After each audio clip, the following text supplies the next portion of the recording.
Cette grande sculpture, ce projet, est né à la suite de plusieurs discussions et promenades sur le lieu même, au château de Lascours.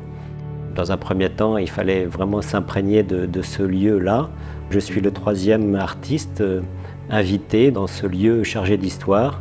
Il y avait déjà une installation de Nil Sudo, également un très beau bronze de Parveen Curie.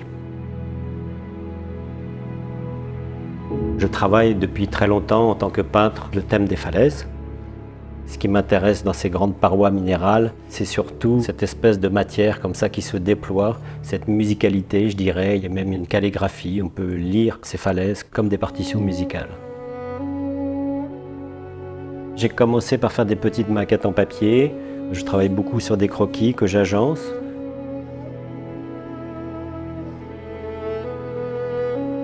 Ensuite vient le travail de la terre.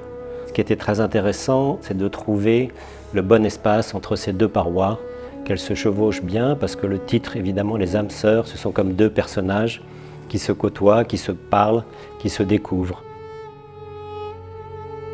L'original de la pièce, c'était un plâtre, un très grand plâtre. Et ensuite, ça a été confié à la fonderie Fusion de David et Pauline de Gourcuff, en Auvergne.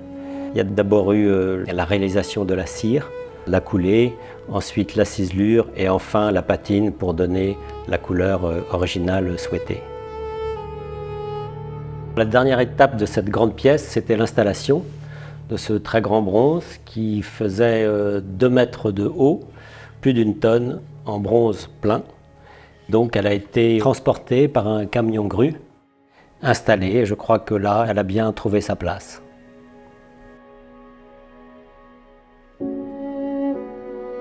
Pour avoir eu la chance d'exposer le travail de Stéphane depuis maintenant pas mal d'années, j'ai eu le privilège d'assister à ce moment où Stéphane Erwan Dumas est passé de la peinture à la sculpture, voir ce grand bronze incroyable de 2 mètres de haut sortir de la fonderie. Il y a un côté magique, on a l'impression de se retrouver avec les premiers fondeurs de bronze il y a 2000 ans, les Romains amenant une pièce monumentale à Nîmes. Et jusqu'au bout, c'est une aventure, c'est-à-dire que transporter une telle pièce, trouver sa place et se dire que l'emplacement que l'artiste a choisi était finalement l'endroit idéal pour l'apprécier pleinement et tourner autour, la voir poser dans l'herbe, enfin, il y a une forme d'émotion au fond.